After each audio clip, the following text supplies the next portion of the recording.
aqui, e a gente daí vai repassar alguma coisa da aula passada, tudo bem? E eu gostaria de orar por vocês, tá? Nós temos algumas questões de oração. Tem alguém que precisa de um milagre, veio aqui hoje à tarde, ele está desesperado. Por isso que eu digo, gente, nós não temos problemas nenhum, não temos problema, nós temos saúde, nós não estamos acamados, nós não dependemos de terceiro para viver, nós dependemos de Deus. Alguém que esteve aqui hoje estava desesperado, não sabe mais o que fazer e o corpo já deu sinal, ou ele resolve o problema ou o corpo para. Então eu gostaria de orar. Vamos orar? Senhor, nós estamos aqui na qualidade de igreja e nós gostaríamos de interceder pelas almas, buscar em Ti, Deus, refrigério, buscar em Ti poder, buscar em Ti a unção, Pai, a unção que despedaça o jugo, buscar em Ti, Pai, do Teu Santo Espírito, os dons de curar, para que as mazelas da vida, Pai, possam sair e a vida se tornasse fardo. Deus, nós queremos orar pelas almas que perecem, Senhor.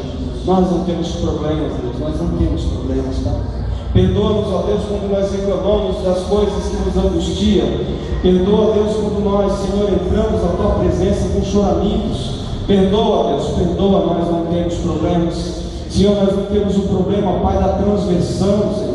Nós não estamos transvestidos de mulher sendo homem. E não tem nenhuma mulher aqui vestida de homem, Pai. Nós não temos problema, Deus. Senhor, nós não estamos aqui vendendo tudo que temos para usar drogas, Senhor. Então nós não temos problema, Senhor.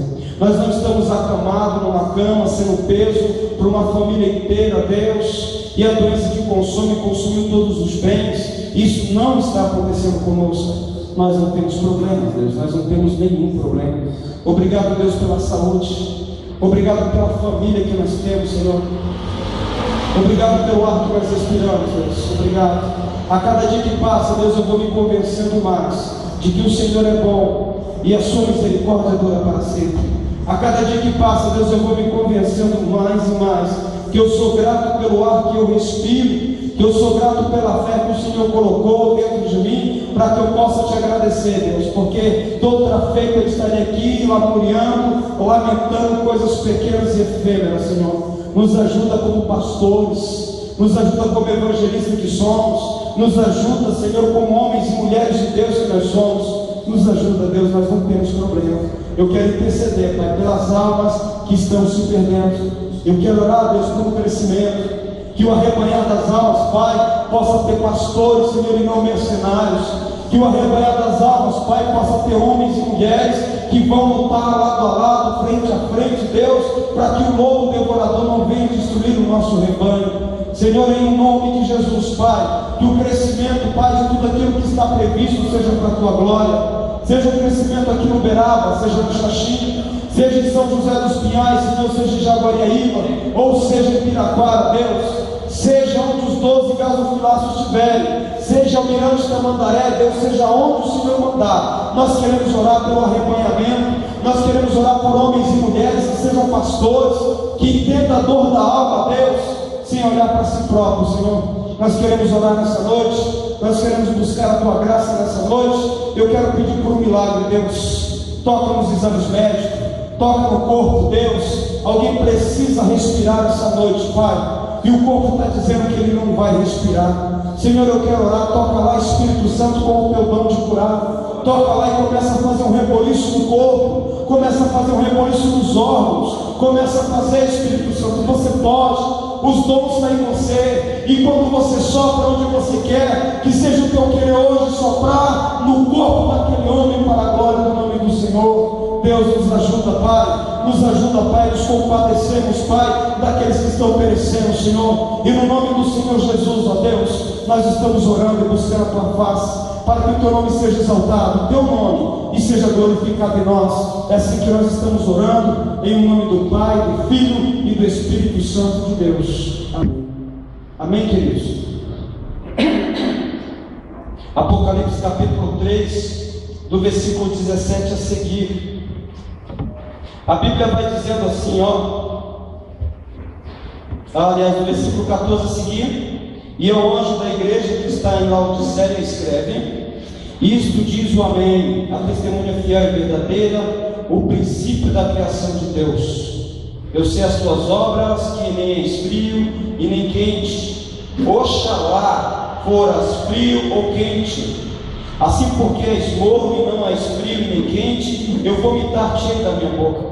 E como dizes, impulsou, eu estou enriquecido e de nada tenho falta, e não sabes que é um desgraçado, miserável, pobre, cego e nu. E eu vou te dar um conselho, que de mim você compre o ouro provado no fogo, para que te enriqueças, e vestidos brancos para que te vistas, e não apareça a vergonha da tua nudez, e que unja os teus olhos com colírio para que vejas.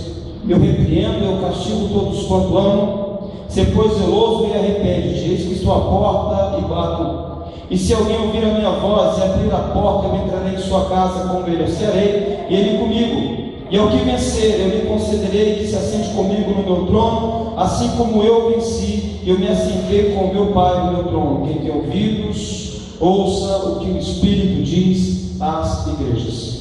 Amém? Queridos, aula passada, quem esteve aqui, nós falamos das 70 semanas, que se cumpriu 69, e falta uma semana para se fechar. Essa uma semana vai se dar no arrebatamento da igreja, aonde o relógio nosso vai parar e vai continuar o relógio judeu. Uma pergunta que eu queria fazer aqui para os irmãos: Abraão era judeu ou não?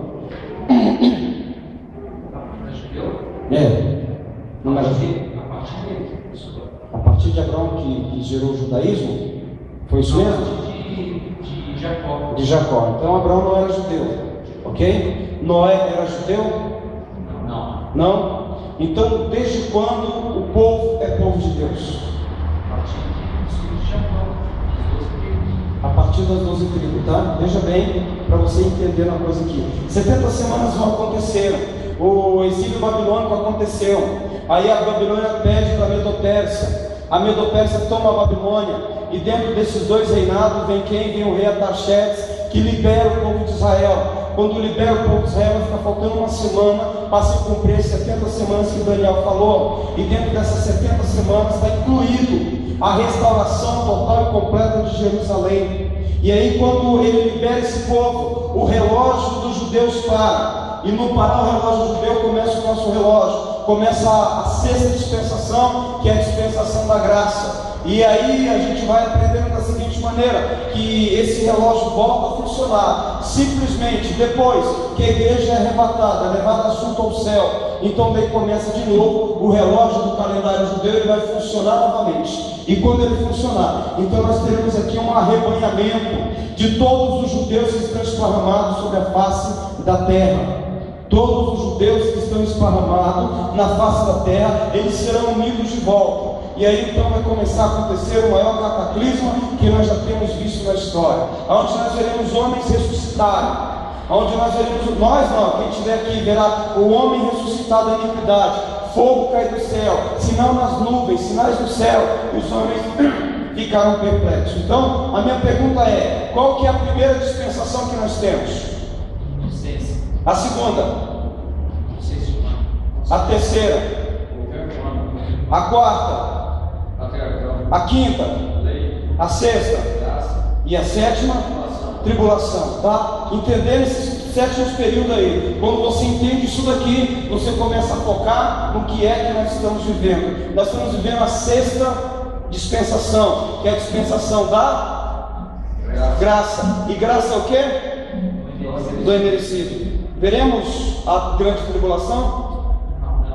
Tem igrejas aí que estão pregando que nós já estamos na grande tribulação, tá? Tem igreja aí dizendo que nós já estamos na grande tribulação. E tudo isso aconteceu. O ser humano nasceu para quê?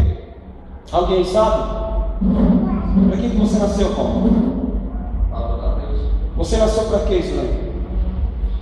É isso mesmo? Para que o homem nasceu primeiro?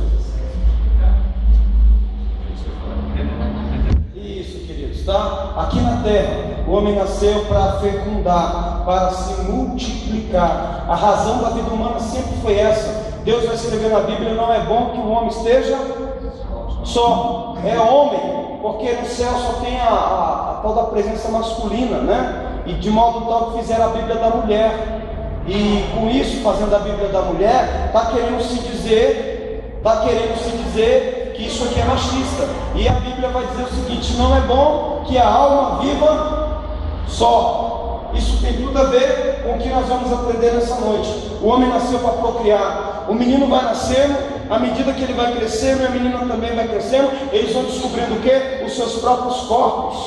Pode prestar atenção na criança, ela não descobre o mundo à sua volta. A primeira coisa que ela vai descobrir é o seu próprio corpo, para você ver por que nós nascemos e vivemos. A criança não vai descobrindo o mundo em volta dela, não, ela vai descobrindo o seu próprio corpo. É um menino que tem a idade, abre a cueca para ver o que é aquilo que tem dentro. É a menina que também tem essa curiosidade, e quando vai tomar banho, de se tocar, porque ela vai descobrindo um instinto natural humano, de descobrir que se nasceu para algo, né? É o koinonias da vida, né? E aí a gente vai entrando nessa transformação. Então o homem nasceu para se reproduzir.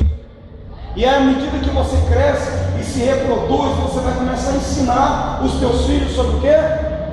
Sexualidade. O que é um tabu nas casas e estão se ensinando na escola. Então a sexualidade não é falada na mesa da janta. Vocês teriam coragem de estar jantando e começar a falar de vagina e pênis? Não ficaria uma coisa meio indelicada? Não ficaria? E então por que não se senta na hora da novela e se fala de sexo, já que a novela só mostra isso? Né? Porque na hora do Brasil, do melhor do Brasil, a gente já não aproveita aquele bando de pornografia e já não abre o jogo para os filhos, né? E aquilo é um tabu só dentro de casa. Na televisão é escrachado, nas bancas de jornal é escrachado, na escola é escrachado, e tudo que nós falamos em nossa volta gira em torno do quê? Sexo, tá? A mulher, ela pensa em sexo 4 vezes por dia. Isso quando ela está bem. Isso é o auge máximo. E o homem, ele pensa aproximadamente 240 vezes no sexo por dia. Tudo está girando em torno de sexo.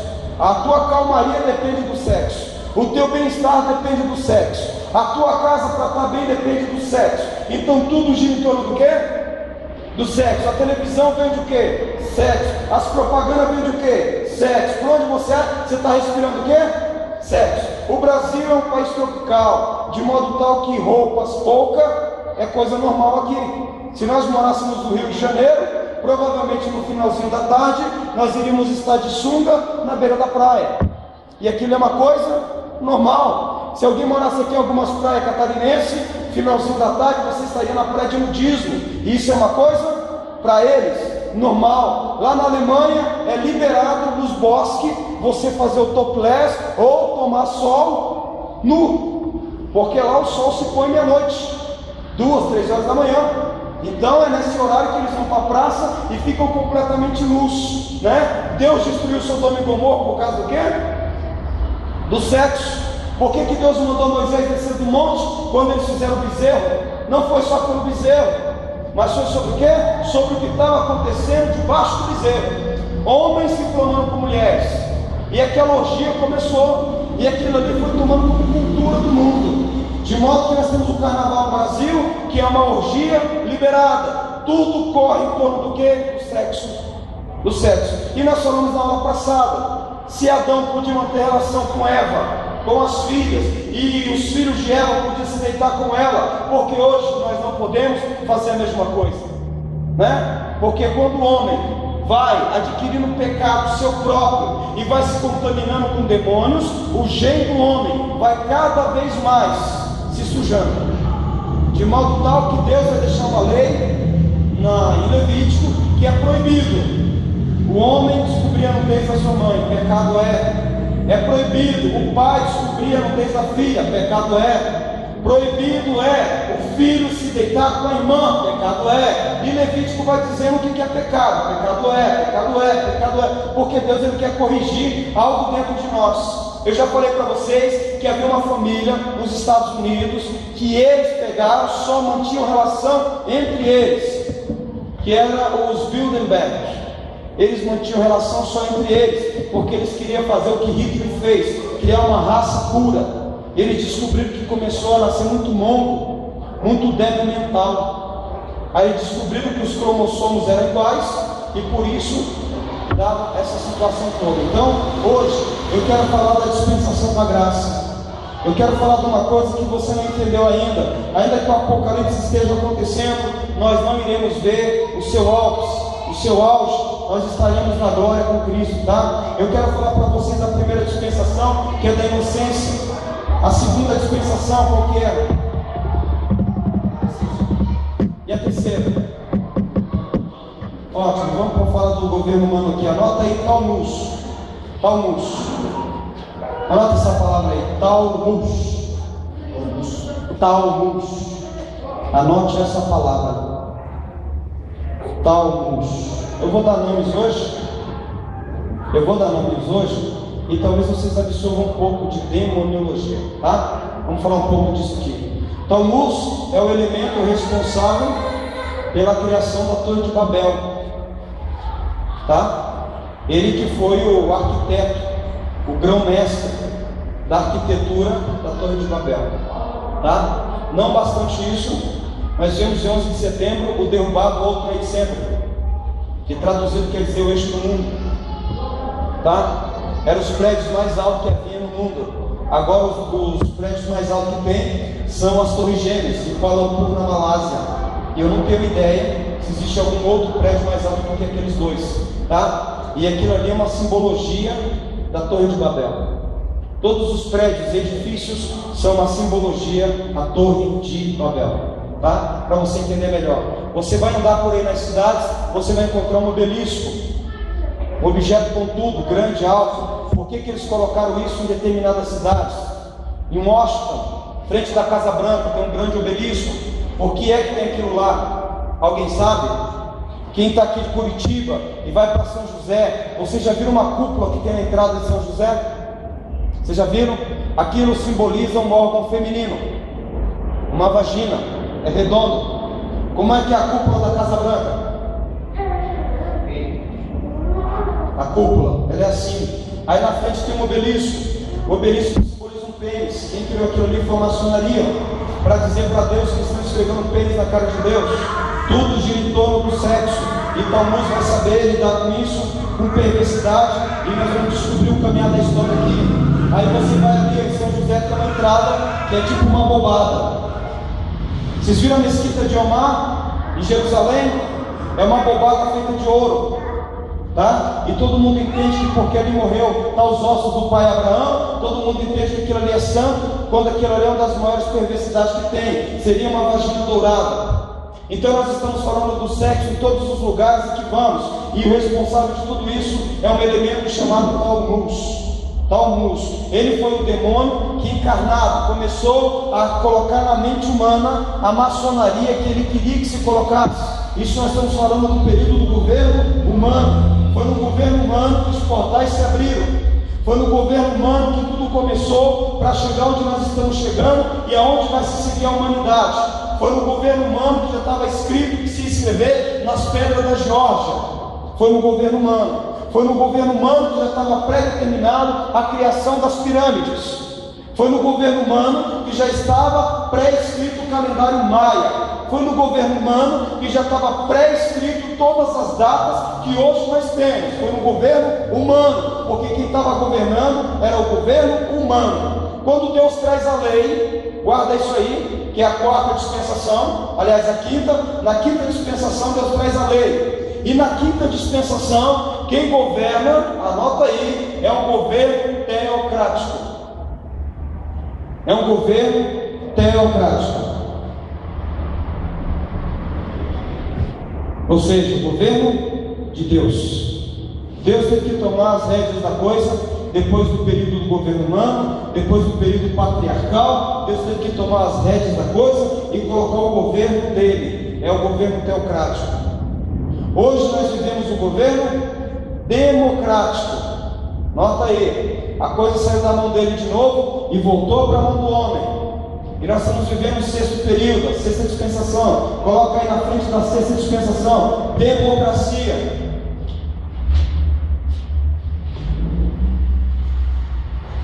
Qual era o objetivo da Torre de Babel? Alguém que sabe? Por que nasceu a Torre de Babel? Algum dos senhores tem alguma história relacionado a isso? Tem, Heloíra, alguma coisa da Torre de Babel? Tem aquilo que escreveram sobre ela, bem E o que escreveram sobre ela? Os idiomas das pessoas que queriam alcançar o céu, né? O céu, daí quiseram fazer o projeto, aí Deus concluiu para que não conseguisse concluir. Que também vocês acham que era a base de fundamentação dessa Torre de Babel? Vamos ter uma ideia imaginária para vocês aqui, depois a gente vai passar em números para vocês. Uma ideia imaginária. Para construir o World Trade Center precisou de um tamanho quase desse bairro, para construir aquelas duas torres do World Trade Center. Que tamanho que era a base, que vocês entendem que seria a Torre de Babel? Que altura que essa torre? Ela foi bastante alta, ela foi bem mais alta do que o World Trade Center, bem mais. Ela tinha a elevação de aproximadamente 400 andares. E o prédio mais alto tem 280. Tá? Veja o tamanho da base. Veja como é que o homem, na sua governabilidade, ele vai entender do quê? Ele vai entender de levantar, ele vai entender dos aventais, ele vai entender do compasso, ele vai entender de uma maçonaria que ela começa em Adão. Ela começa em Adão. Os aventais começam em Adão. Quando ele sai lá do jardim do Éden, né? Ele cozinha folhas e coloca na sua nudez. Primeiro avental maçônico. E da partir dali eles descobrem que o avental é um objeto dissimulador. Porque Adão, quando coloca aquilo, ele queria se dissimular para Deus. Ele queria dizer que Deus não o enxergava. E Deus falou: você está nu. Então ele matou um cordeiro, pegou a roupa do cordeiro e vestiu Adão. Que agora o homem está nu. Então aí começou, então a maçonaria entra e Talmud começou então a edificar aquilo que ele precisa de portais. Alguém aqui assistiu Transformers, o último Transformers? Alguém assistiu? Se não, assista e veja como é que os portais se posicionam. Assista só para você ver, para ter uma ideia do que é um portal, de quando eles estão todos posicionados, eles vão liberar uma energia. O satanismo ele trabalha muito com isso, muito mesmo. Brasília, a cidade de Brasília, Juscelino Kubitschek, ele é enterrado dentro de uma pirâmide.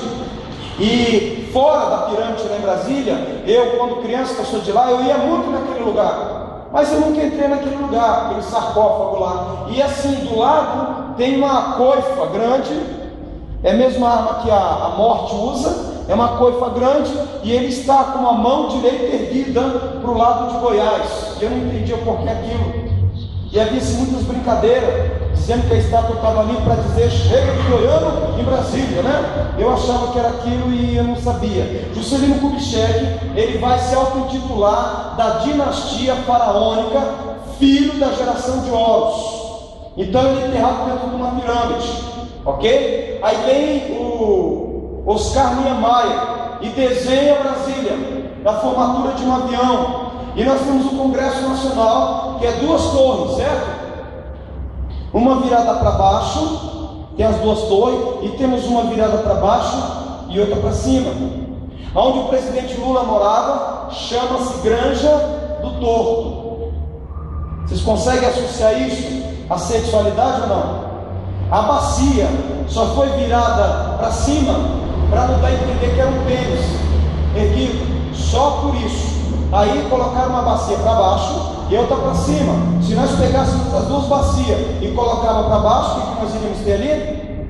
Um pênis ereto.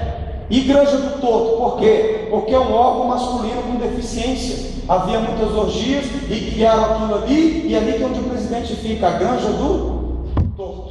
Para vocês verem onde está tudo esquematizado. E Talmud está trabalhando nisso o tempo inteiro. Eu estou falando de Brasília porque disseram que é a capital do Brasil. Mas se nós formos andar por algumas cidades que nós temos hoje no Brasil, elas estão infestadas de triângulos, elas estão infestadas de serpente, elas estão infestadas de obelisco e por aí afora vai. Mas vamos longe. Curitiba tem um museu que o Oscar Niemeyer fez, o Museu do Olho. Vocês já ouviram isso?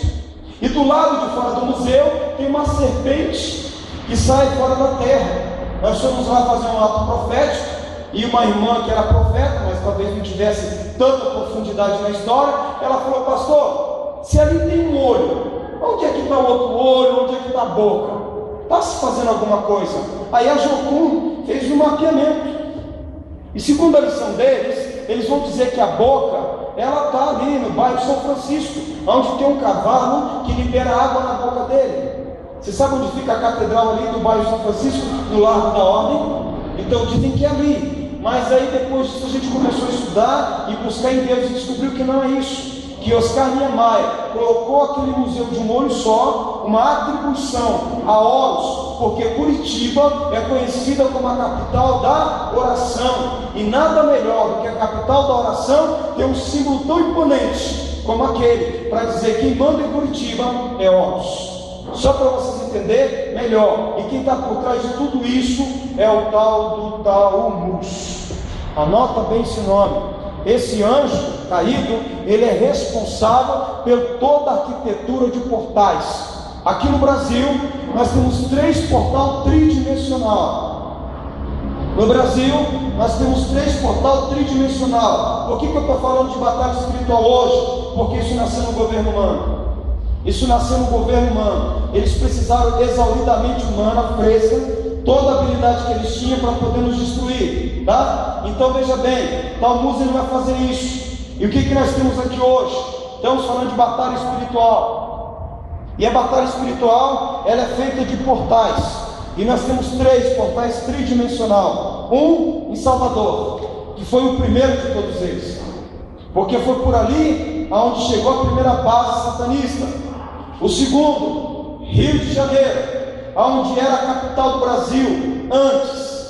E o terceiro, Santa Catarina, Ilha dos Ingleses, conhecido mais como a terra da magia, porque em Santa Catarina foi aonde se derramou mais do poder pentecostal que se tem no Brasil pelos gideões missionários, que hoje infelizmente não passa de um grande shopping para se vender CD e fazer barulho de graça. Então, e uma feita nós fomos na Ilha dos Ingleses para fechar o portal tridimensional com os profetas descalços. E depois daquele ato feito, a primeira pessoa que foi lá foi Beyoncé, a segunda foi a Lady Gaga, terceiro foi o Elton John, quarto foi o Paul McCartney e quinto foi o Pink Floyd.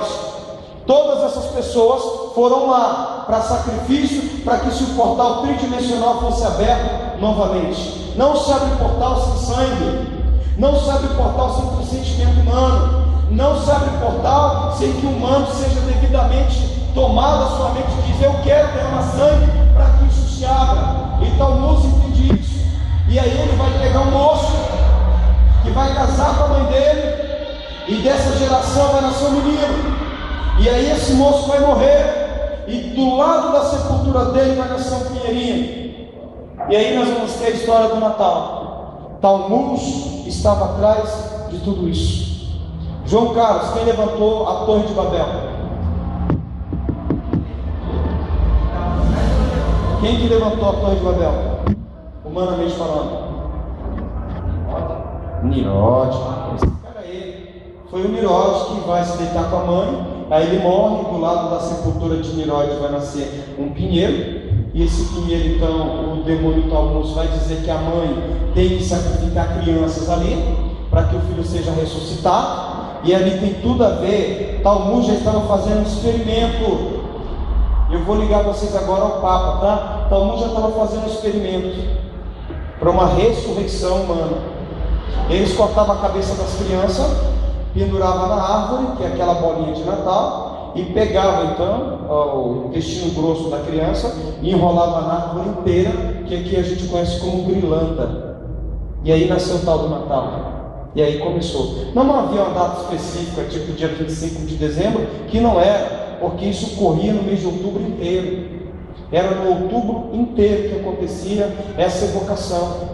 E aí a mãe, uma vez por mês, ela levava uma cabeça, mas em outubro ela completava tudo aquilo ali. Aí os Estados Unidos liberou uma lei, andando um pouco mais para frente agora, os Estados Unidos agora liberaram uma lei que tinha que dar o 13º salário do trabalhador, certo? E aí os iluminados de olho no dinheiro do povo, que esse dinheiro ia ser dado, o que eles fizeram? Inventaram o Natal no dia 25 de dezembro, para pegar o 13º do povo.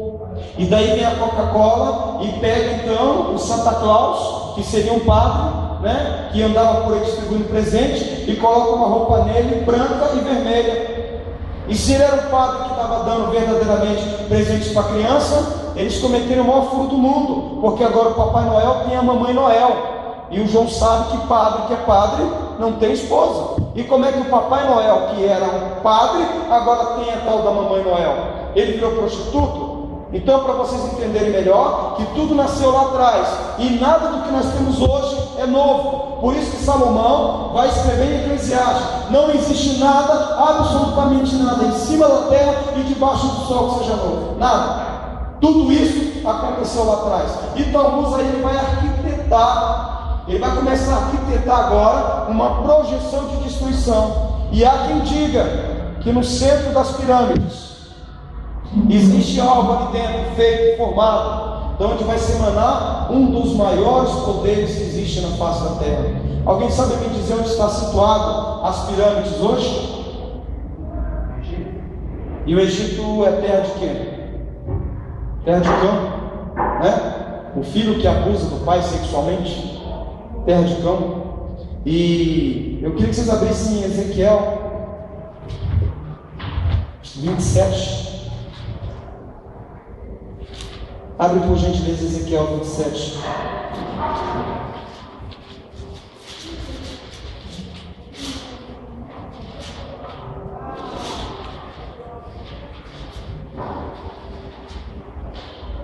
É o 28 do versículo 12 seguinte.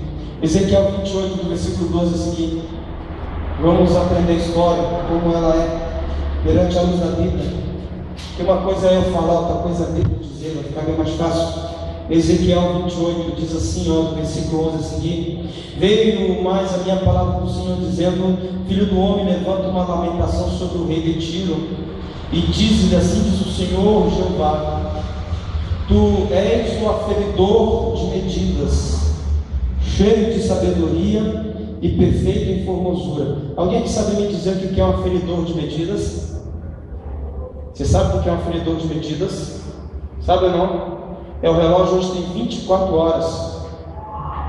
Alguém aferiu essa medida. Alguém foi lá e disse: a partir de hoje o dia vai ter 24 horas. O dia não tinha 24 horas. O dia era contado no pôr do sol e no levantar do sol. O sol se pôs, acabou o dia. O sol se ergueu, começou o dia. O aferidor de medidas veio e disse que meia-noite o dia termina e começa um outro dia. Essa Bíblia aqui, ela está assim diz o Senhor Deus: tu és o selo da perfeição. Tu és o quê? Tu és o selo da perfeição, cheio de sabedoria e perfeito em formosura. Pois é, e a perfeição que ele quer dizer é do dia ter 24 horas. Ele é o aferidor de medidas. Havia uma medida, ele foi lá e aferiu essa medida. Tanto é que a Bíblia vai dizer que se Deus não abreviar o tempo, ele cuida que nem os escolhidos seriam salvos. Quando aconteceu o cataclisma da tsunami lá na Ásia, diz que a rotação da Terra andou, e hoje nós temos o dia de 17 horas e 45 minutos. Diz que não tem mais um dia de 24 horas. E vai acontecer mais alguns terremotos, mais algum cataclisma por aí, para o dia ficar de 12 horas. O dia que era 24 horas, vai ter só 12 horas, vai ser acelerado o processo. Não sei para vocês, mas a semana passou rápido ou não? Não voa a semana? Bom, quando eu era uma criança, o ano, meu Deus, não acabava nunca. Meu Deus, como demora para passar o ano. E agora, nós já estamos quase terminando janeiro. Daqui a pouquinho já passou o carnaval, tá? Continuamos lendo. 13. Estava no Éden, jardim de Deus.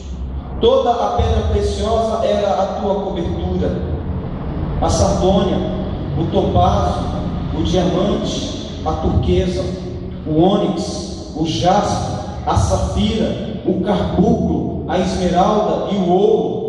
A obra dos teus tambores, dos teus pífaros estavam em ti. No dia em que foste criado, foram preparados. Tu eras querubim ungido para proteger, e te estabeleci no monte santo de Deus. Estava no meio das pedras afogueadas e andava. Perfeito era no teus caminhos desde o dia que foste criado, até que se achou iniquidade em ti. E aqui a gente termina. Aí o profeta Ezequiel vai me dar riqueza de detalhes que Satanás ele foi criado aonde, igreja? Aonde Satanás foi criado? No céu. Vamos ler de novo. Acho que vocês pulou alguma parte aí. Estava no jardim? Estava no jardim de Deus, com o peixe que foi precioso. Para que ele foi criado, o Lúcifer? Ele está falando dele. Por que ele foi criado? Vai guardar o jardim do Éden. Exatamente. Uma resposta seria bom. Por que ele está guardando? Ele não era maestro, bravo, justo. Sim. Ele era responsável das músicas. E daí a diferença que guardar o verso é. Exato, ele foi criado. Verdade que ele não eu fiz essa pergunta. Pois é, então vamos um pouquinho mais além da pergunta, tá? Vamos um pouquinho mais além, tá? Porque há mais coisas do que nós possamos imaginar. Por que Jerusalém tem muros? No mesmo caso, não vai ser pelo livro de da guarda, mas o livro para guardar o que dele? Ele foi guardar o Éden. Então, mas guardar o Éden de quem? Do homem. Mas o homem não era perfeito nessa época? Ele foi guardar o jardim do Éden de quem? Do homem. Diz que Jesus morreu antes que fosse criado. A história já estava pronta. Diz que nada do que aconteceu aqui já aconteceu tudo isso aqui. Está aí, Eclesiastes. Tudo aqui já aconteceu. A história está se repetindo novamente. Aí o Eclesiastes de Salomão, com a sua sabedoria, olhou, ele percebeu que o sol levantava num dia e se colocava no final da tarde, e todos os dias acontecia isso. Todos os dias acontecia isso, e ele começou a falar: não, tudo isso aqui já aconteceu, o que era já foi, o que é de vir já passou, e Deus vai pedir conta do que vai passar, do que está aí, está entendendo? Aí ele foi guardado para isso, ele era protetor, e dentro da proteção dele estava na música. Diz a Bíblia que quando ele foi criado, os tambores e os pífaros já estavam nele. Para a gente não ter uma ideia, que nós vamos chegar no céu, vai ter um anjo batendo atabaque, ou vai ter um anjo tocando guitarra, ou vai ter um anjo tocando saxofone, para nós não ter essa ideia, porque a música está dentro do anjo. O anjo é o instrumento, ele produz o som, ele produz a musicalidade, de modo tal que se eu pedir alguém aqui para fazer um barulho de bateria na boca, você vai fazer. E conforme você for se aperfeiçoando, você vai virar um beatbox. É aqueles caras que... aquela coisa, né? Microfone sem bateria. Isso aí é tudo relativizado aos anjos que eles são. E aí nasceu Satanás, protetor. Ele tinha isso dentro dele. Além de músico, ele era o quê? Um protetor. Ele tinha estratégia. Ele sabia como se proteger de determinadas coisas. Só que ele não foi páreo para Miguel. Com tudo aquilo que ele luta, com toda a estratégia que ele tinha, ele não foi páreo para Miguel. Só para vocês entenderem. E aí ele vai usar agora esse estratagema de guardar, para guardar os seus pontos no face da terra. Eu queria abrir o parênteses aqui e voltar onde nós estávamos, das pedras preciosas. Vocês viram que a cobertura dele aqui está dizendo o seguinte, ó, o 13, você estava no Éden, o jardim de Deus. Aí ele vai dizer: toda pedra preciosa era a tua cobertura. Por que as pirâmides foi feito no Egito?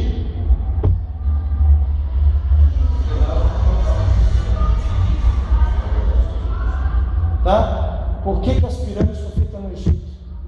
Eu estou tentando ligar um ponto com o outro, tem tudo a ver com o que eu estou falando. A arca se pôs no Monte Araras. A arca se pôs lá. E Cão a vazar esse fato da esposa que tinha. E Noé plantou uma vinha, e Noé se embebedou. 600 anos tinha um velho. Eu tenho que por mim que Cão era milfomaníaco. É uma dedução minha. Eu acho que um velho de 600 anos deve ter o corpo mais feio do mundo. É o que eu imagino, aquele monte de pelanca, aquela coisa horrível. E Cão viu naquilo uma belezura, porque ele vai e coabita com Noé. Ele mantém relação com Noé. E aí, Noé acorda no outro dia, e há um dito popular que trazeiro de verde não tem dono. Tá? É uma chantagem que alguns vêm dando risada há muito tempo. E aí vai se descobrir também que o ponto chakra do ânus, nós quando lidamos com batalha espiritual, nós trabalhamos nos 9 chakras. É um total de 250 pontos chakras que nós temos no nosso corpo, mas nós atacamos direto só os 9. Certo? E o 10º ponto é o do ânus. Dali sai a energia. Jó, ele vai dizer que pessoas que ele desdenhava para cuidar do cachorro dele, quando ele estava bem de vida, essas pessoas hoje gospem na cara dele e estão tentando encontrar a honra dele. Jó está potrificado, está morto, está podre, já não presta para nada, e os caras vagabundos da terra querem manter relação com ele, porque honra na Bíblia está falando de relação sexual anal. E aí Jó vai dizer, ó, ele está tentando contra a minha honra. Só para você ter mais ou menos uma ideia do que o ponto chakra de número 10 ele causona. Pega uma criança estuprada, certo? Um molestador, ele quando ele vai molestar, quando faz menino ou menina, ele sempre ataca o ânus, porque dali emana uma energia que está alimentando alguém, que nós vamos estudar isso um pouco mais para frente. O João é Vitor ou não? Miguel, Deus do céu. O João Miguel, os demônios olham para o João Miguel, está por quantos? 7 meses. Ele vê assim uma pilha Rayovac, e eles precisam daquela energia, sabe? Eles veem assim, ou qualquer criança, a criança está em volta de uma energia, que isso faz um bem danado para os portais. Então o que eles fazem? Criam os estupradores, os molestadores. Inclusive aqui, se vocês puderem e conseguirem loque o filme O Lenhador. Eu indico que vocês assistam O Lenhador, vai ajudar muito vocês. E aí eles veem o quê? E no ato sexual, quando atinge o 10º ponto chakra, é liberada uma energia, é tirado, é sugado tudo daquela pessoa. E aí quando ele cresce um adulto o quê? Frustrado. Ele não tem essa energia para ele poder superar algumas expectativas da vida dele. Você conhece alguém, querido, que não encontra problema em nada? Já viu gente assim? Que ele vai, ele faz, ele acontece, ele derrubou aqui, ele já está de pé de novo, ele toma um tombo ali, mas ali ele vai dar certo, ele não para, ele é incansável. A vida dessa pessoa provavelmente foi guardada em amor. A energia dele está intacta do tempo do adulto. E aí Cão chega e tira a energia vital do pai, tira a energia vital de Noé, aquele que resolveu obedecer a Deus. E você deve imaginar quanta energia não tinha Noé, quanto não carregava de unção nele, que não ia alimentar o portal que se precisava. E daí vem Cão, usado pelo demônio, foi induzido, porque o diabo não podia fazer outra coisa, só induziu ele foi lá, manteve relação. E o pai acorda de manhã completamente sujo, completamente dolorido, com a moral ferida. Agora aquele homem nunca mais vai ser o mesmo. Imagina depois Noé, o que o pregoeiro Noé viveu depois daquele ato. Só sobrou a ele o quê? Uma maldição que dura até hoje. Alguém que não tem essa energia só sabe amaldiçoar. Quando a gente perde esse tipo de energia, seja por uma penetração anal, seja por uma traição, seja por qualquer outra coisa, quando a gente perde essa energia, só nos sobra o quê? O que sobrou dentro de Noé. Eu te amaldiçoo, você vai ser escravo dos teus irmãos. E aí, aquela energia foi canalizada. E aí Cão, sabe para onde é que Cão vai? Carregando toda aquela essência de arrancar as energias vitais pelo ânus. Ele vai para a África. Ele vai para a África. E aí a gente vai começar a ligar um ponto com o outro. Vamos ligar um ponto com o outro. Satanás caiu. Gênesis 1. A terra era sem forma e era vazia. Ele cai, destrói todo o sistema, certo? E onde é que ele cai? O centurião de olhos se abriu. Onde é que Satanás cai? Ele cai na arca. E a arca se põe no Ararax. E daí vem e faz aquilo com Noé. E Noé amaldiçoa Cão. E ele vai dizer que os cananitas vão tudo para a África. E a gente vai ligando uma coisa com a outra para a gente entender o que é o Apocalipse de hoje. E aí lá na África você vai encontrar toda essa sorte de pedra que cobria Satanás. Só um lugar do mundo, só um lugar do mundo tem todo esse conjunto de pedras. Só um lugar do mundo. De Ezequiel 28 é a África, é o Egito. Tem toda a sorte de ouro, de carbuco, do ônix, do topázio, da safira, do diamante, tudo que descreve aqui, ó. Tudo que descreve aqui. E aí o que aconteceu ali? Ali se construiu uma pirâmide. E na época que se construiu a pirâmide, queridos, não havia paquímetro. Alguém sabe para que serve o paquímetro? Para que serve o paquímetro, Paulo? Medidas exatas. Medidas exatas. E não existia um compasso. E por que hoje passa-se um paquímetro, ou qualquer medidor que vai lá na pirâmide de Gizé, ou tantas outras que tem lá, e quando eles passam nas verdadeiras medidas, ela tem 0,005 de diferença. Por que isso? 0,005 de diferença é menos que um fio de cabelo. Essa é a diferença que deu em toda a pirâmide, né? Aí já se descobria que naquele tempo já havia canalização. Naquele tempo esse chakra aqui já era aberto. Naquele tempo Talmud já tinha trabalhado o derramamento de sangue, de modo tal que o general Moisés, quando ele mata o egípcio e ele foge, olha bem, ele deixou o portal aberto. Quando ele derramou o sangue ali, ele deixou o portal aberto. E agora ele vai carregar essa mancha com ele. Ele vai levar essa carga dessa energia com ele. E lá na frente, isso vai impedir ele do quê? De entrar na terra prometida. Vai ter influência dentro de Moisés, de modo tal que ele vai ser desobediente.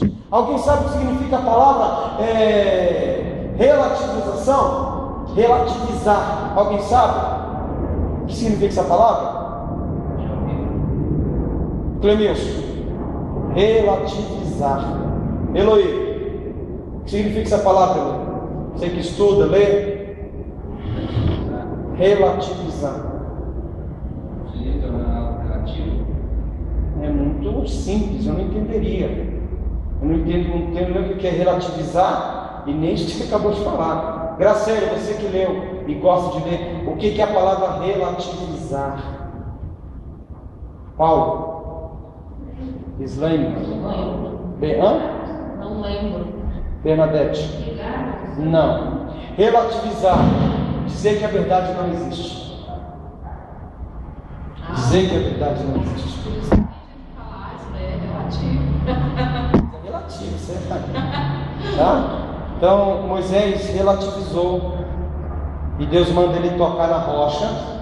Ele faz o quê? Ele fere a rocha. E por conta disso o soldado centurião é obrigado a furar Jesus no lado.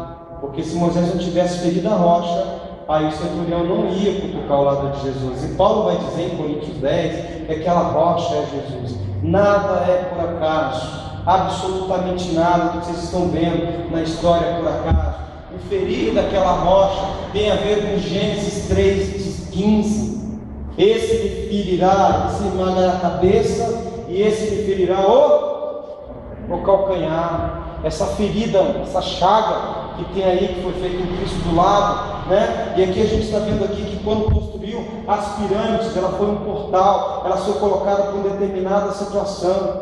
Vocês vão ver o calendário maia, tem 128 degraus, até chegar lá em cima no topo, e ela não está lá por acaso, não está lá por acaso. Vocês não pensem que Cristo Redentor está em cima daquele monte no Rio de Janeiro por acaso. Vocês não pensam que a adoração do pão de açúcar lá no Rio de Janeiro é por acaso. Nunca se aluguem com isso. Vocês não imaginam que o pico do Everest é conhecido por esse nome por acaso. Porque quando Deus queria se sentir ofendido, é quando os demônios colocavam seus altares em cima dos montes. E a Bíblia vai dizer que vários reis, porque Jerusalém é cercada pelos montes, e vários reis, quando entravam na presença de Deus, e Deus falava: destrói os altares que estão sobre os montes, eles iam lá e derrubavam os altares. Nada é por acaso. Tudo isso que eles é para se abrir portais, porque foi no governo humano que se descobriu, porque a Bíblia falou assim para Adão, que ele ia governar sobre toda a terra. Adão ia governar sobre toda a terra. E agora Satanás foi solto na terra. Então agora ele tem que tomar o poder da mão do homem. Ele tem que tomar o poder da mão do homem. Ele foi criado para guardar isso aqui. Ele foi criado para guardar isso aqui. Pasmem. Aí ele vai falar para Jó. Está lá Jó capítulo 1, né? Onde está vindo Satanás? Eu estou vindo da onde? Da terra, e de rodear por ela. Ou seja, eu estou vindo da terra e de guardar os quatro cantos dela. Aí nós temos um demônio chamado Baal, Belzebu, Asmôndio, Astarote e Leviantã. É um para cada estação. E quantas estações são? 4. Nós temos o que? A primavera, o verão, o outono e o inverno. E diz que o que pega preço aqui no Brasil é a primavera. Aqui no Brasil sempre, o pior demônio que tem é o que guarda a primavera. É o que guarda, é o guardião da beleza, que no caso é Leviantã. É o guardião da beleza. né? É ele que guarda as flores, o abrir, o desabrochar. Ele tem ódio de tudo isso, porque ele acha que nós somos gafanhoto, destruindo aquilo que Lucifer nasceu para guardar. Ele era o guardador do Éden, o jardim. Alguém, quando compra um computador, que o Bill Gates ensina a gente de várias formas, quando você compra o Windows, a tela de fundo dele, o que é? É uma colina verde sem nada. Não é isso? Quando você compra um computador, a tela de fundo dele tem o quê? Uma terra verde sem nada. Já que o Satanás vai guardar, então que ele tire esses peçonhentos seres humanos de cima dela. E agora nós já temos fortificações subterrâneas. Já está pronta, totalmente pronta. Lá no Oriente Médio, por exemplo, no deserto, já tem uma base de avião. Para onde é que a gente vai? Aquela monteira de avião. Por que os trens estão vindo com 4 andares, estão cheios de carro? Para onde vai essa gente louca? Por que ninguém fala do Bahrein? Por que ninguém fala de Dubai? Que é uma cidade no meio do deserto que eles conseguiram fazer uma pista de gelo. Por que ninguém fala disso? Por que ninguém fala que quando você vai lá e entra num daqueles apartamentos luxuosos, a hora que eles vão te servir comida, no meio da salada eles colocam o que? Ouro. E é claro que se eu fosse lá, não ia comer ouro, ia colocar no bolso. Mas tem gente que come o tal do ouro. Por que isso? Onde essa gente vai se esconder? Onde eles vão se esconder? Já que Satanás colocou dentro de nós que é isso, e já que no Matrix do filme, ele diz que no centro da terra existe a Zion, que se quer dizer Sião. Sião é conhecida a cidade santa. A cidade santa. E eles dizem que a cidade santa, ela tem que ser dentro da terra, onde o ser humano vai se inflamar uns com os outros. Então nós estamos falando do terceiro nível, o governo humano. No governo humano, Talmuz, ele conseguiu descobrir a mentalidade do dominar a terra. O homem fez um submarino hoje, e ele anda e fica debaixo das águas anos e anos, porque ele é movido a urânio, a uma energia que não se acaba nunca. Diz que você morre de fome lá dentro, mas o submarino não para. Ele está governando os mares. Já inventou agora o avião, que ele pode voar e simplesmente com a energia solar ele se recarrega e continua voando. O homem está inventando um carro elétrico, e cada vez o homem dominou a terra. Existe algum lugar na terra que o homem não domine? O dragão de Komodo, que é aquele lagarto grande, né? Aquilo lá já é dominado pelo homem. O leão, então, nós vamos no circo, tem um homem com chicote batendo e o leão obedecendo.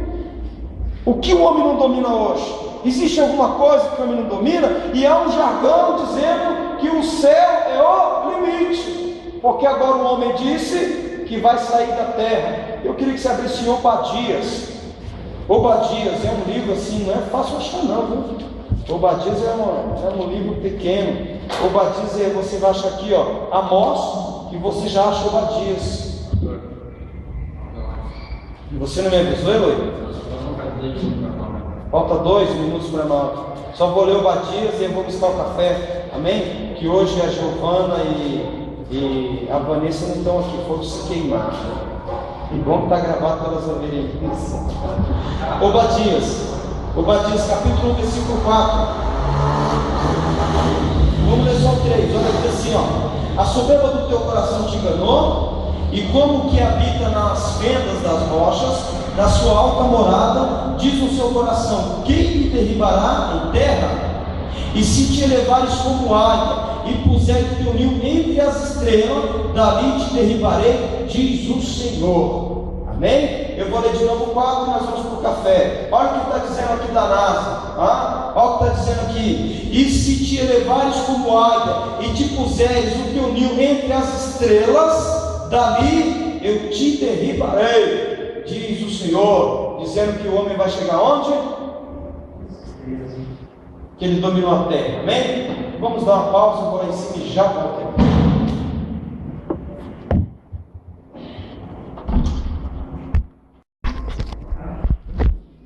Obadias capítulo 4. Obadias 1, versículo 4. Se te elevares como águia e puseres o teu ninho entre as estrelas, dali eu te derribarei, diz o Senhor. Tá? De novo eu vou ler esse versículo para nós falarmos sobre isso. Se te elevares como águia, ou seja, já domina-se os céus, e puser o teu ninho entre as estrelas, dali eu te derribarei, diz o Senhor. Obadias, ele vai ver a estação Mir. Obadias, na época, ele teve uma visão. Ele vê a estação Mir. Ele vê o homem voando até lá, e lá ele colocou, e daí ele deu o entendimento da seguinte maneira: e se você voar como águia, porque a águia é soberana no ar, aquilo por onde eles estavam indo, eles dominavam o ar, e colocar o teu ninho nas estrelas, dali eu te derribarei. Ele não sabia dizer, eu vi o homem voando numa nave intergaláctica, chegando lá em cima, em Marte que seja, e colocando lá a sua base espacial. Ele não sabia usar essa linguagem técnica. Então ele diz o quê? Ele diz, e quando tu subires como águia, e colocar o teu ninho nas estrelas, dali eu vou te derrubar. Dali eu vou te derrubar. Isaías 60, versículo 8. Isaías 60, versículo 8.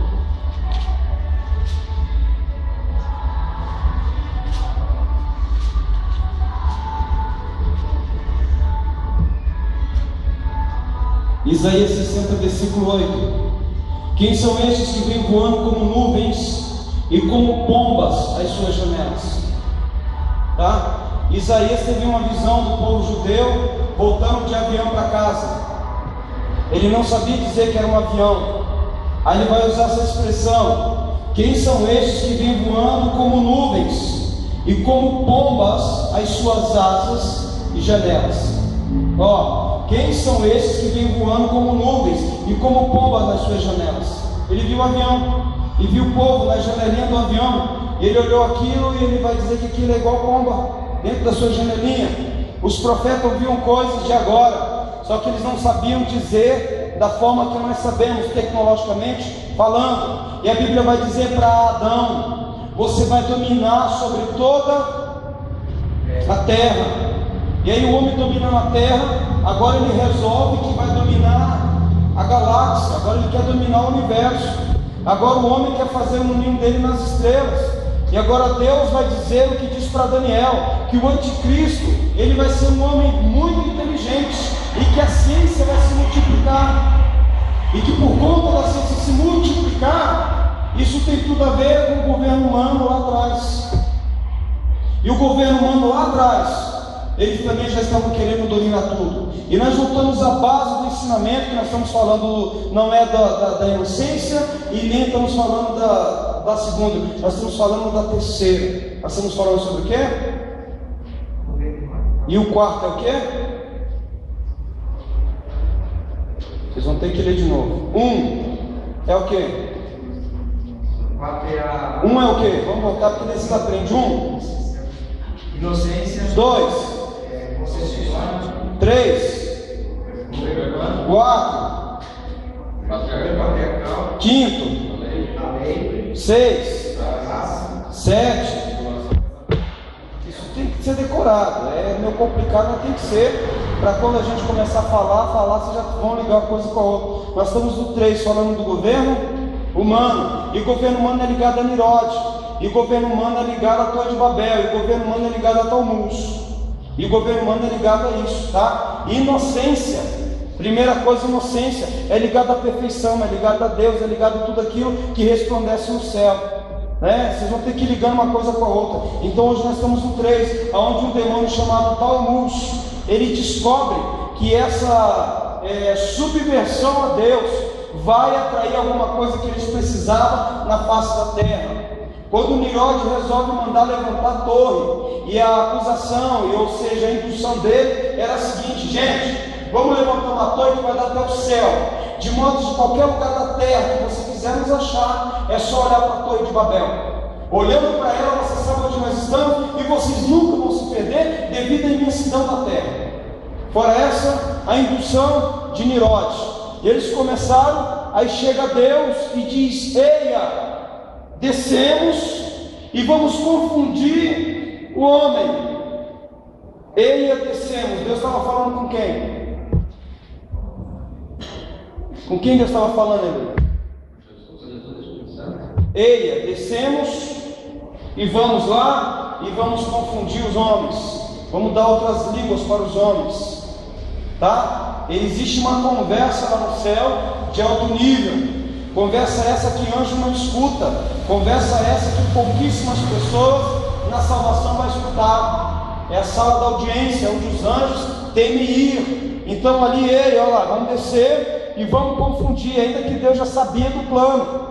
E mesmo assim, ele vai deixar a coisa acontecer, ele vai fazer parte do plano, como se Satanás conseguisse manipular Deus, de modo tal que daí Deus vai dizer: você viu meu servo Jó, um homem íntegro, temente a Deus, reto e que se desvia do mal? Aí Satanás vai dizer o que? Claro, você cercou ele de todos os bens que recebe, tira o que ele tem para você ver se ele não blasfema contra você. Satanás quer dar uma ordem para Deus, e Deus coloca a coisa como ela é. Diz: você vai descer e vai tocar nele, só não vai tirar a vida dele. Então na história toda Deus sabe ao lugar dele, onde ele está e o que ele vai fazer. E Satanás na história toda acha que pode manipular, de modo tal que os satanistas, os iluminados, os reptilianos, o macumbeiro tem que acreditar que o diabo vai vencer Deus. Eles precisam acreditar nisso, porque se não acreditar, o plano está falido. E Deus, na sua sabedoria, criou o ímpio para o dia do mal. Ele criou o faraó para a sua glória. A Bíblia vai dizer assim: e o filho do homem vai ser traído. Mas ai de quem trair o filho do homem? Olha bem, e esse ai cabe para duas pessoas, vai caber para Satanás e vai caber para Judas.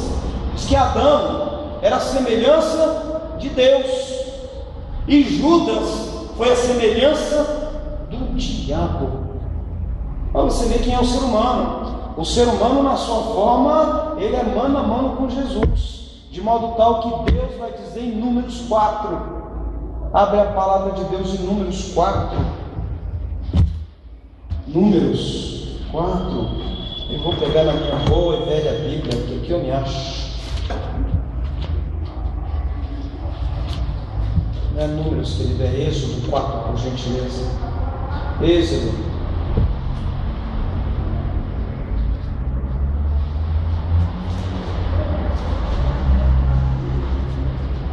Êxodo 4,16. Êxodo 4,16. Vamos lá. Você entender que é um ser humano, de modo que Satanás quer tirar a gente da terra, porque não tem para ninguém. Diz assim, Êxodo 4: e ele falará por ti ao povo, e acontecerá que ele te será por boca, e tu lhe será por Deus. Na tradução original está dizendo o seguinte: ele é o eco da tua voz, porque você fala igual a Deus. Moisés é o homem, primeiro homem Deus na face da terra. O salmista vai dizer: vós sois deuses. O segundo Deus na face da terra. Espero que alguém compre essa nota lá do outro lado. E o segundo Deus na face da terra é Nabucodonosor. Quem tem o dom de tirar e de dar vida? Quem tem o dom de tirar e dar vida? Deus. E Daniel vai dizer para Nabucodonosor, Nabucodonosor, e a tradução original é essa mesmo: tu é rei dos reis, em ti está o direito de dar a vida e de tirá-la. Quem tem esse poder?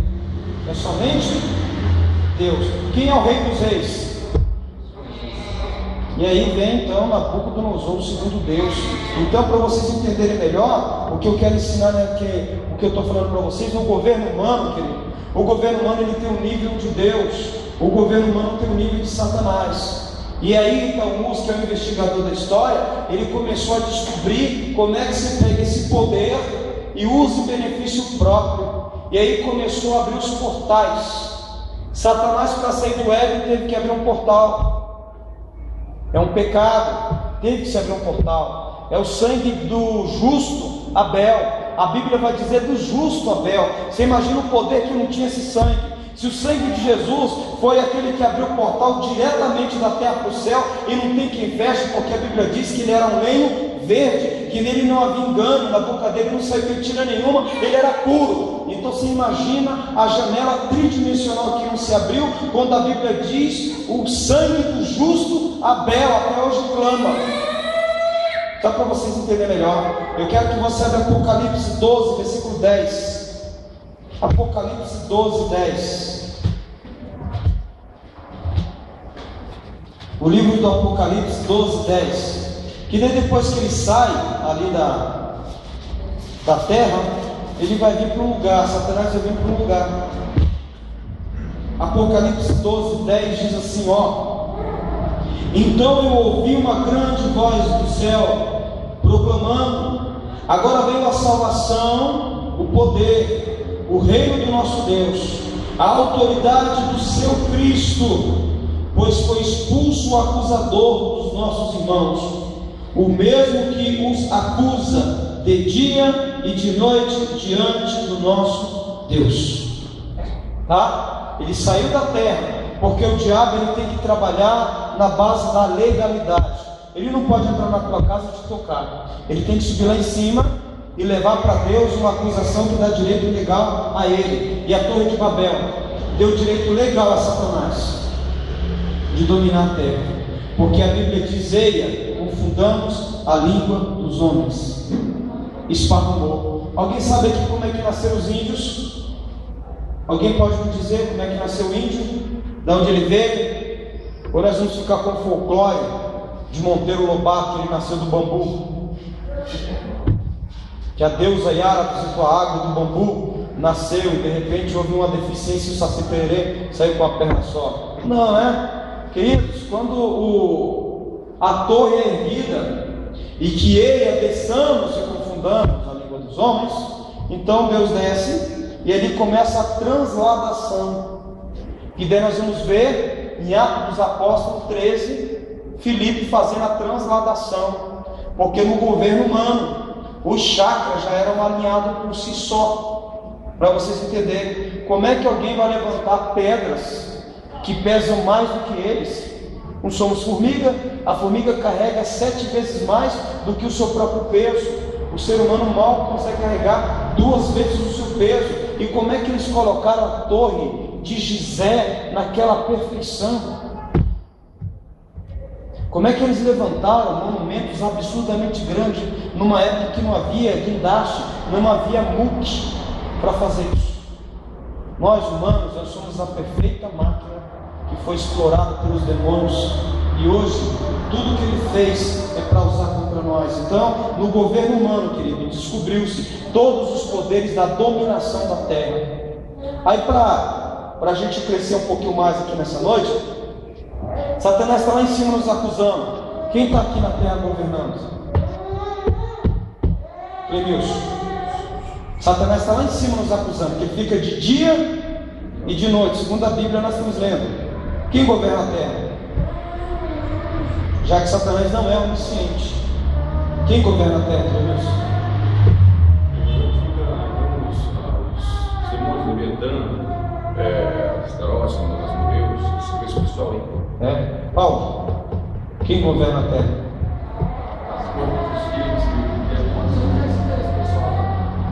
João Carlos. Governa os deméritos. Isso. Os iluminados. Os demônios induzem. Ainda não chegou o momento. Eles ainda não podem se materializar ali, nós vemos ele. Ainda depende de um conjunto de fatores. Ainda depende do derramar sangue. Ainda depende de uma combinação estrelares. Ainda depende de uma data, de um dia. Ainda se depende disso. E no governo humano se estudou astrologia como ninguém. E no governo humano se fez cabala como ninguém. E no governo humano se descobriu que a empáfia do homem é a destruição dele. E no governo humano se estudou todas as possibilidades de uma destruição humana.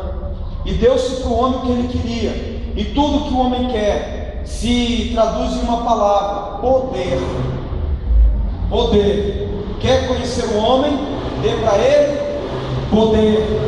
Pega o cara que limpa a sala do chefe e recolhe o lixo todos os dias da vida dele, e um dia chega: a partir de hoje você vai governar essa empresa.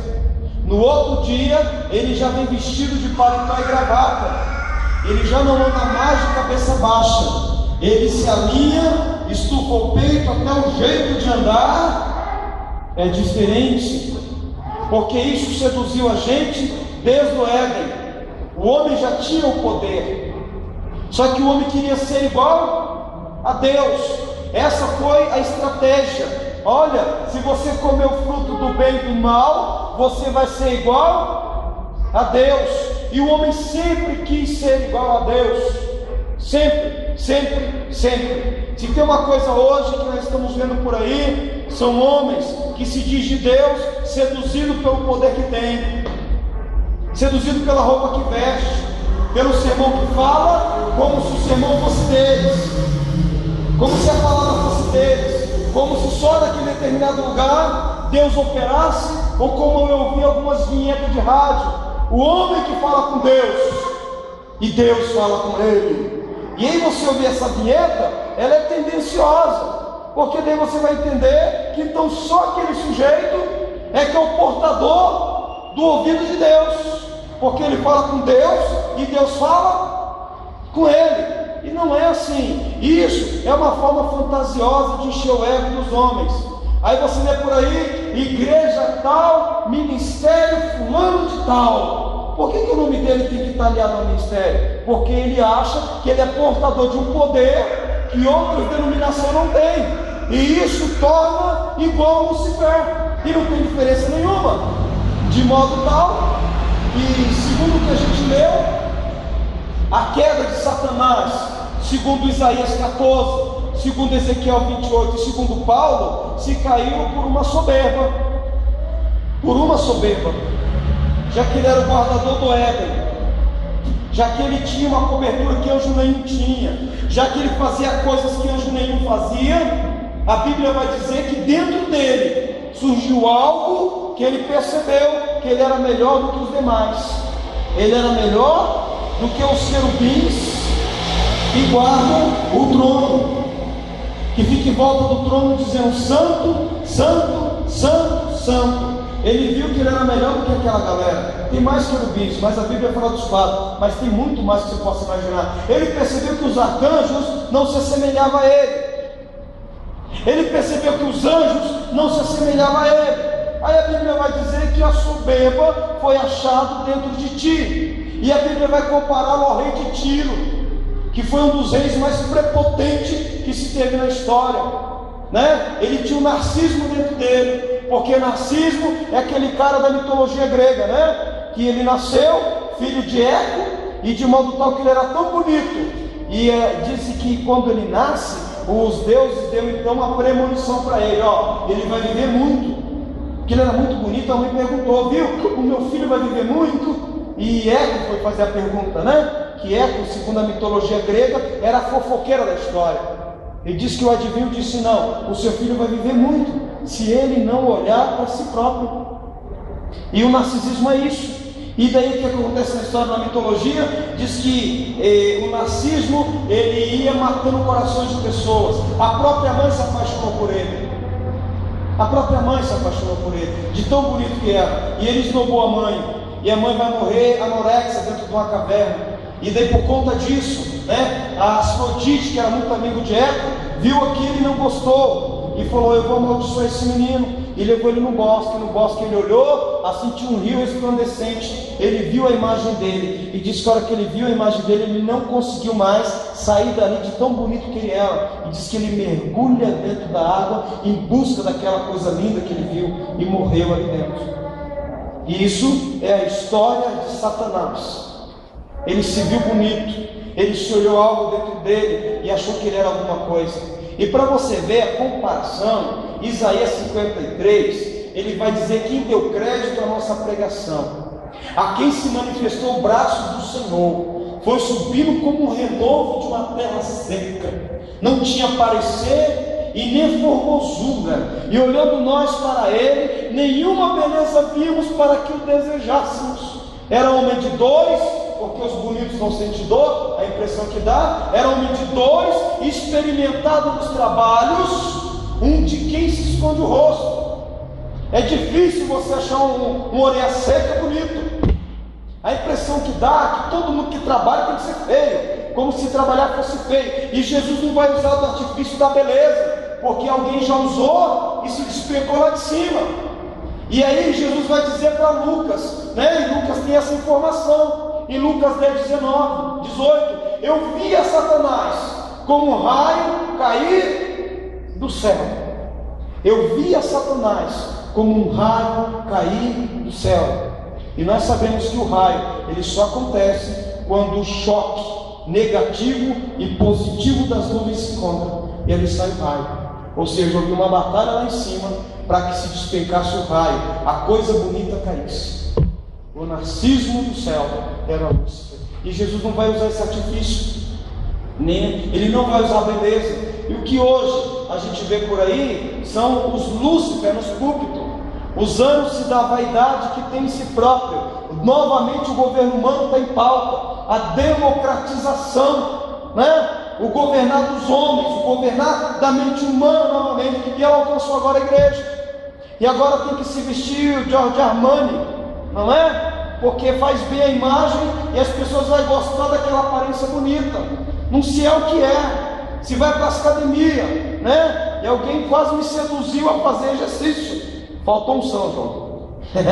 Faltou unção, né? Para poder melhorar o corpo. E o que eu quero que melhore o meu corpo? Se eu vou morar no céu, e aonde eu vou, isso aqui não vai entrar, porque isso aqui tudo acho que não cabe no céu. Não? Então, querido, isso nós estamos voltando ao governo humano. Talmuz era o responsável de fazer Nirod se sentir melhor do que os outros. Ele detinha dentro dele uma informação que ninguém tinha.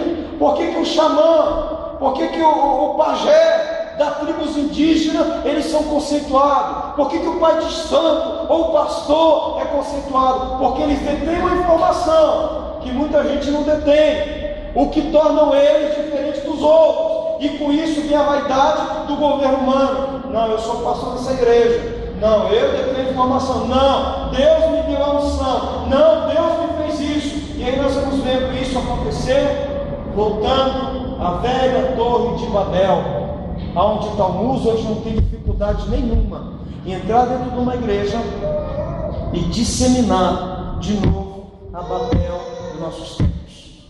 E aí, para terminar a nossa aula de hoje, ele confundiu as línguas. Por que Deus confundiu as línguas? Que língua os demônios falam, João Carlos?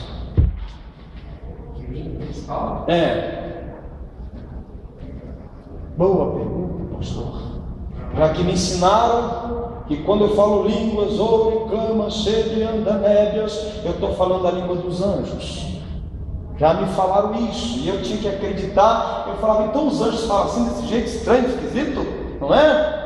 E depois a gente vai descobrir que esse dom de línguas vem do Espírito Santo, que é uma língua espiritual, que é uma língua que você fala e só quem entende, escuta, essa língua é o próprio Deus. E Paulo vai ensinar isso em Coríntios, no capítulo 12 e no 14, porque o 13 é uma janela que cabe para nós hoje. Mas ele vai dizer que quem fala línguas edifica-se a si mesmo. E quando alguém for falar língua na igreja, fale 1, 2, no máximo 3, e haja intérprete, para que os incautos entrando na igreja não fiquem achando que confusão é o culto. Paulo vai proibir o fala-línguas nas igrejas. Ele proibiu isso. Ele proibiu o reteté. A Bíblia proibiu esse negócio. E nós vamos contra a Bíblia e vamos entrando nesse fogo inflamado de Talmuz e fizemos os cultos pentecostais. E aí entra alguém que nunca ouviu a palavra e chega lá e o pastor desembesta a falar a língua e a igreja toda começa a falar e a pessoa entrou burra e saiu jumento, que ele não entendeu nada. E a Bíblia vai ensinar, senhores, é com ordem e com decência. E quando se começou a pregar ordem e decência no Brasil, começaram a dizer que isso era obra do anticristo, que isso era obra do satanismo e que isso era obra da maçonaria que queria acabar com a igreja. E hoje nós temos entendimento. Você quer falar línguas? Quer? Fecha. Faz que nem Jesus. Fecha a porta do teu quarto. Ó. Entra no teu quarto. fecha a porta e fala em secreto com teu pai, para que teu pai escute e te dê o galardão. E nem sejais como os fariseus, que desfiguram a sua imagem e vão até as praças para orar, para se aparecer para os homens. E aí o narcisismo entrou dentro do movimento, porque da irmã que fala línguas direto, nós a consideramos como santa. Pastor, mas tinha uma macumbeira lá, que quando incorporaram, falava línguas da... Eu perguntei que línguas os demônios falam, e ninguém me respondeu. Falava as línguas lá, que língua era, você não dá para identificar. Que língua humana? Os demônios falam todas as línguas. Tanto faz, se ele está aqui, está na Arábia, onde ele estiver, ele vai ser entendido. Ele entende e se faz entender. A mente deles é muito mais avançada do que a nossa. Diz que a nossa fé é do tamanho de um grão de mostarda, a fé dos demônios é do tamanho de uma laranja. Eles estiveram lá em cima, eles não têm dificuldade nenhuma. Eles criaram os programas de computador, por mais complexo que seja. Eles que criaram toda essa tecnologia absurda. O homem, por si só, foi estudado por Talmud lá atrás. E os demônios descobriram que a máquina humana só tem informação que ela vai criando. E a Bíblia vai dizer que o homem criou muitas invenções. A Bíblia vai dizer isso, que o homem criou muitas invenções. Vamos começar pelo pai da aviação, o Santos Dumont, e o mesmo criador do relógio. O aferidor de medidas, achou Santos Dumont uma mente que ia lhe dar o título daquele que criou o relógio. Não é? Aí ele vai achar a mente de Graham Bell, aquele que vai fazer o quê? O telefone. Ele vai achar na mente de Thomas Edison, aquele que condensou a energia. Ele vai achar agora nos engenheiros, alguém que descobriu que a água mole, quando ela é prensada, a força dela gira a energia. Porque uma coisa é você ter sede e beber água, você até quer e deseja água. Outra coisa é você estar se afogando. Tudo que você não quer é ver o que? É água. E Satanás vai fazer justamente isso. O homem está querendo tecnologia e está precisando dela. Quando ele descobrir que isso é uma arma mental para o destruir, ele vai querer desesperadamente se livrar disso. E não vai ter mais jeito, porque o esqueleto já vai estar contaminado, o cálcio já vai estar contaminado, o flúor já vai ter entrado e penetrado dentro de nós. E é graças ao flúor que os computadores e alguns programas aí vai encontrar o ser humano até debaixo da terra. Essa é a tal da tecnologia, essa é o que veio para nós, e tudo isso foi criado lá atrás, na terceira fase em que o ser humano viveu, no governo humano, tá? Na quinta fase, nós vamos ter o governo teocrático, que é o da lei, né? E daí quando Cristo morre, a lei é abolida nele, que é a graça. Nós vamos viver na graça, e na graça o negócio parece assim que eu tenho que ter fé e tenho que ver o governo humano. Democracia. Nós estamos vivendo o governo do Brasil, é o governo republicano. É a República Brasileira, ou seja, todos os poderes constituídos é ré do público. Eles quiseram dizer que quem coloca e quem tira é o povo, porque a voz do povo é a voz de Deus. Não é isso que falam por aí? Só para você ver a inversão de valores. De novo estão querendo colocar o homem como Deus. De novo, porque dizem por aí, ó, a voz do povo é a voz de Deus. Se fosse assim, não precisava de Moisés subir no monte para trazer as tábuas. Deus escrevia no coração daquele povo. Abre para mim por gentileza Isaías 14. Eloí, não deixa passar a hora, por favor. Faltando 10 minutos, me avise que eu tenho que encerrar, tá? Isaías 14.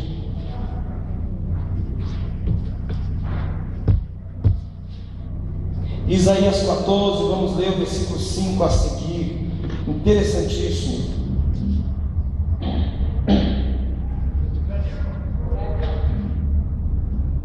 Vamos dizer do 4 a seguir? Isaías 14, 4. Então proferirás este dito contra o rei da Babilônia e dirás: como cessou o opressor, a cidade dourada acabou. Já quebrou o Senhor o bastão dos ímpios e o cedro dos dominadores, os reptilianos, os iluminados, essa corja de gente aí, sabe? Aquele que feria os povos com furor, com praga incessantes, e com ira dominava as nações, agora é perseguido, sem que alguém o possa impedir. Já descansa, já está sossegada toda a terra, exclama com júbilo. Até as afaias se alegram sobre ti. Os cedros do Líbano dizem: desde que tu caíste, ninguém sobe contra nós para nos cortar. O inferno desde o profundo se turbou por ti, para te sair ao encontro na tua vinda, despertou de ti os mortos, e todos os príncipes da terra, e fez levantar do seu trono e todos os reis das nações. E estes todos responderão e te dirão: tu também adoecestes como nós, e foste semelhante a nós. Já foi derribada no inferno a tua soberba com o som dos teus alaúdes. Os bichinhos debaixo de ti se estenderam, e os bichos te cobrirão. Como caíste do céu, ó estrela da manhã, filha da alva, como foste lançado por terra, tu que debilitava as nações. E tu dizia no teu coração: eu subirei ao céu acima das estrelas de Deus, que fala dos anjos, e exaltarei o meu trono, e no monte da congregação eu me assentarei da banda do lado do norte. Subirei acima das mais altas nuvens, e serei semelhante ao Altíssimo. E contudo, levado será ao inferno, ao mais profundo do abismo. E os que te virem te contemplarão, e considerar-te-ão, e dirão: este é o varão que fazia tremer a terra, e que fazia tremer os reinos, que punha o mundo como um deserto, e assolava as suas cidades, que os seus cativos não deixava solto para as suas casas. Todos os reis das nações, todos eles jazem com honra, cada um na sua casa, mas tu és lançado na tua sepultura como um renovo abominável, como um vestido de mortos, atravessado a espada, como os que descem um covil de pedras, como um corpo morto e pisado. Quando isso vai acontecer? No milênio. No milênio. Diz que Abaddon vai vir, vai abater a estrela da alva. Diz que ele vai cair lá embaixo, e a hora que ele cair, a galera que tanto ele fere vai dizer: vem cá, tu é igual a nós, cara. Da mesmo jeito que eu estou ferido, você também está. Eles vão se espantar, porque até então, na nossa mente pequena, Lucifer deveria ser alguém enorme que dominava tudo e todos. E na nossa mente pequena e religiosa, Lucifer podia matar e podia dar vida, ignorando que a morte é o último inimigo a ser vencido, que nem o mesmo Lucifer se assemelha a ela. E aí agora a gente vai colocando as coisas na sua devida ordem, né? Nós vamos colocando tudo no seu devido lugar. Nós vamos descobrindo Abaddon na história, alguém que é bem maior do que ele. Nós vamos descobrindo a morte, que é bem maior do que ele, e nós vamos descobrindo que a casa dele, que era o inferno, já não é mais, porque a chave do inferno e da morte lhe foi tomada. A autoridade que ele conquistou na Torre de Babel já não lhe é mais, porque a semente lhe esmagou a cabeça e essa lhe feriu o calcanhar, e já se descobre que o único lugar dele agora é diante do trono de Deus, nos acusando de dia e de noite como um advogado que ele é diabolicamente. E aí se descobre tudo isso, e depois de tudo isso se descobriu-se que esse ser que está causando tudo isso apocalipticamente, ele nasceu com um propósito. Ele é o guardião dos jardins do Éden, de modo tal que ele vê o ser humano hoje pecaminoso do jeito que é, vê essa terra putrificada do jeito que é, o enoja, porque ele gostaria que a terra lhe fosse um Éden. E quando Deus o preende dentro desse globo, isso para ele é uma tortura, porque ele era perfeito em formosura. O que uma pessoa bonita faz no meio dos feios? Não é? O que uma pessoa perfeita faz no meio de pessoas imperfeitas? Que prisão maldita é essa? Que lhe tira o céu, que lhe tira o chão e lhe solta dentro do lugar desse. E tudo que sobra dentro de Lucifer é o quê? É um ódio mortal dos gafanhotos humanos que ele quer expelir para tentar tornar coisa daquilo que ele foi formado. E aí começa todo o caos que nós estamos encontrando hoje, tá? Então hoje o governo humano, querido, ele é regido pelos demônios. O governo humano é regido pelos demônios, porque era impensável há um tempo atrás, uma mulher governar. Porque quando ela governou, ela entregou a terra para Satanás. Foi quando Eva governou. Foi quando Eva, a ajudadora, a auxiliadora, ela vai entregar a terra para Satanás. E hoje as presidentes femininas estão entregando a terra. Alguém deve ver a primeira-ministra da Alemanha. Alguém deve se lembrar dela. Alguém se lembra da Dilma Rousseff. Alguém se lembra da presidente dos Estados Unidos, que era para ser a Hillary Clinton e não foi, não é? E fez um conchavo para que Barack Obama assumisse, não é? A gente vai lembrar agora ali, não vamos muito longe, na Argentina, tem uma mulher governando, e nós vamos vendo as mulheres tomando poder e mais poder e mais poder, porque no governo humano foi a mãe do moço que ergueu a torre, que assumiu o poder depois que ele morre. É a mãe de Nirode que vai ditar regras depois que ele morre. Então Satanás estudou o A e o B e descobriu que o B domina sobre o A, descobriu que a mulher vai dominar sobre a terra. E tudo hoje, o que a gente vê na nossa volta é voltado para a mulher, tá? Qual que é a indústria que mais cresce? É a indústria dos cosméticos, é a indústria das lingeries, tá? É a indústria da beleza. Ela é a deusa do lado de Tammuz comandando a terra. Quantas pessoas há um tempo atrás tinham um cabelo que jamais seria liso, nem por oração forte? Inventaram a tal da chapinha, que alisa até arame, não é? E aí a gente começou a ter um crescente, e sem nós percebermos, a coisa começou a ser que dominada. Então hoje nós temos aí Tammuz ditando regra dentro das igrejas, dizendo que os pastores têm que ter um perfil. Eu fiquei abismado porque o irmão me disse que ia haver uma convenção evangélica, onde ia se consagrar pastores, e os pastores tinham que ir com camiseta branca, paletó preto e gravata vermelha. Todo mundo que fosse consagrado tinha que ser assim, porque a ética diz, falta quanto? Porque a ética diz que numa festa de convidado que o pastor vai, ele tem que ir de terno azul ou preto. A ética diz isso. É porque eles não conhecem a geração de Samuel, queridos. Se eles nos conhecessem, ele ia saber que a ética diz: você vai como você quer, porque você guarda a forma que você veste. Você não precisa da maçonaria para você se vestir. Queridos, eu queria terminar esse assunto. Nós estamos no governo humano, porque a aula que vem, anota aí, João Carlos, já que o Geraldo, e bem que está gravado, me deu cano.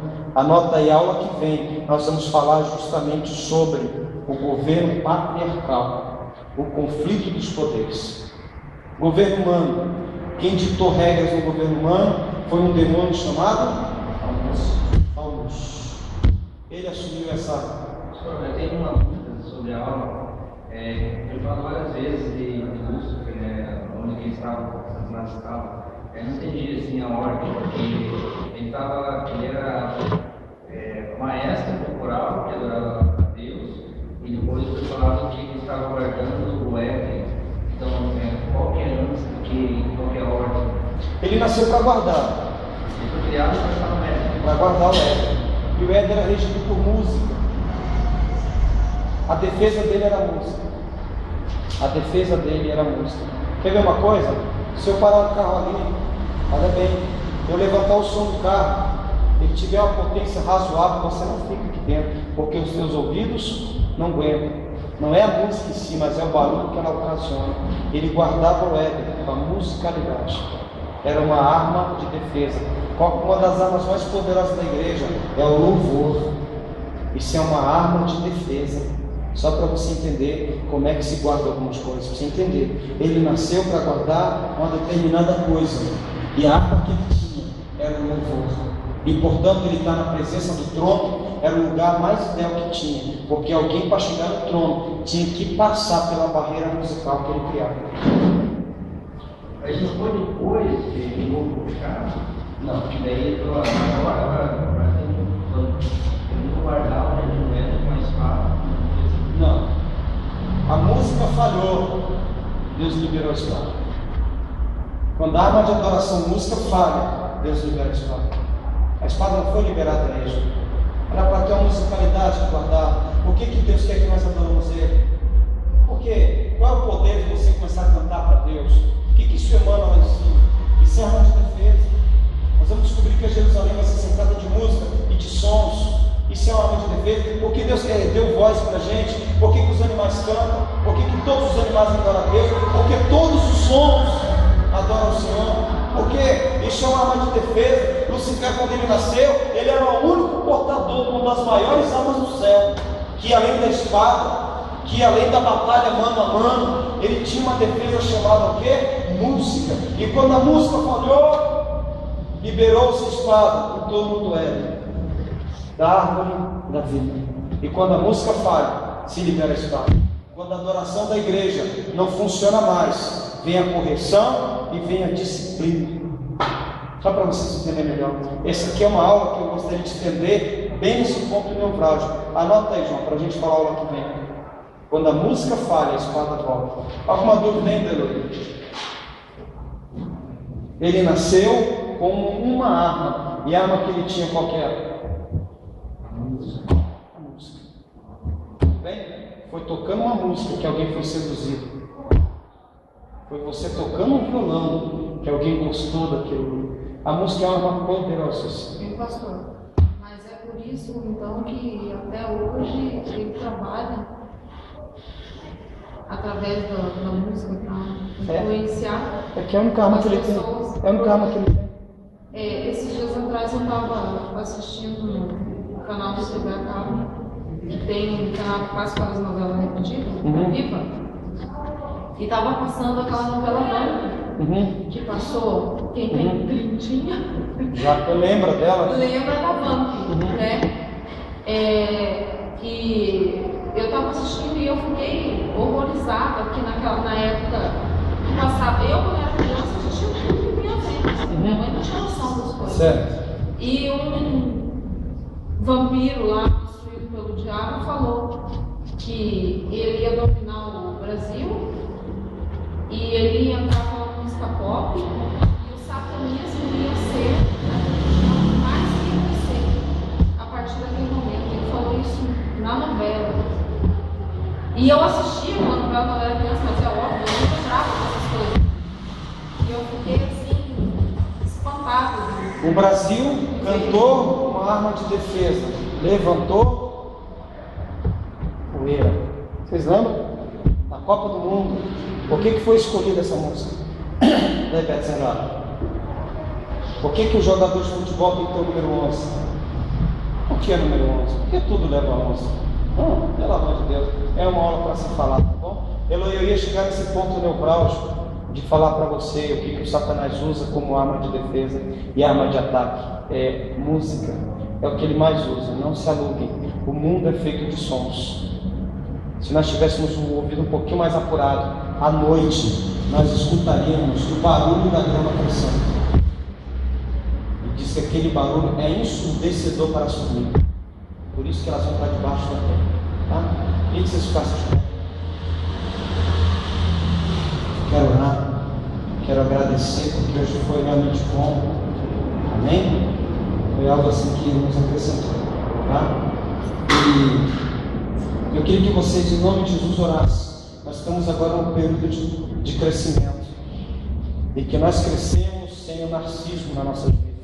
E que nós crescemos sem a unção luciferiana, que vai dizer que a geração de Samuel é melhor do que a igreja A, B e C. Isso é mentira do diabo. O dia que você vê alguém falando isso, repreenda. Nós não somos melhor do que ninguém.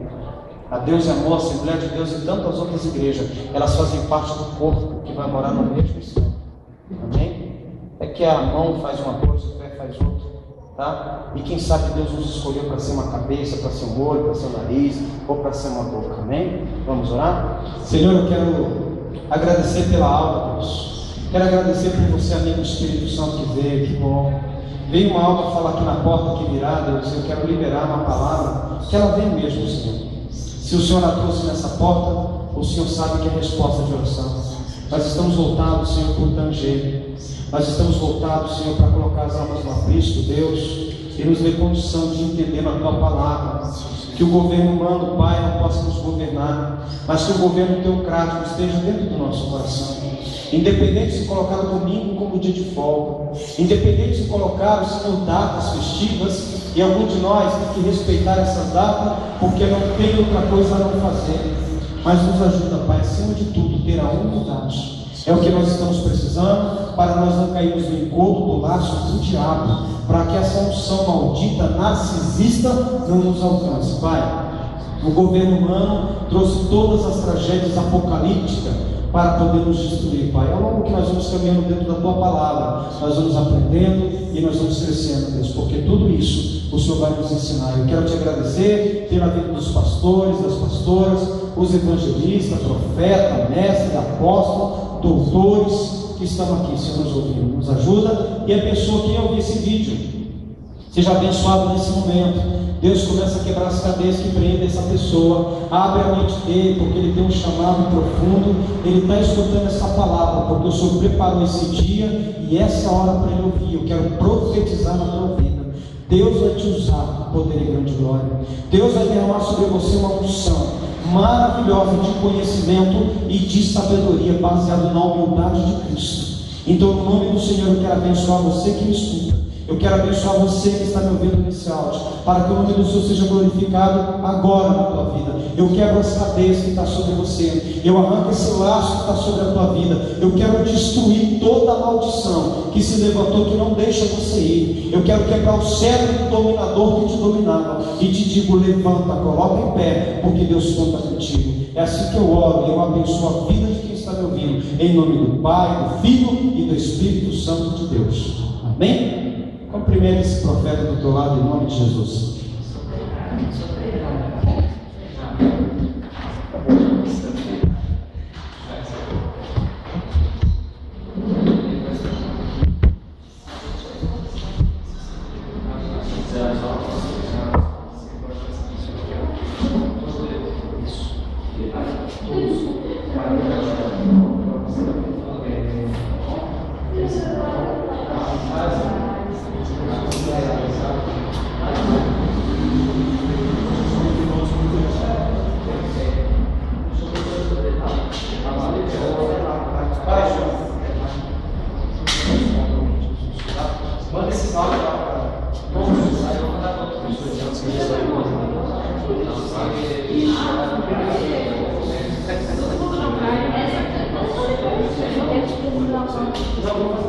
Não,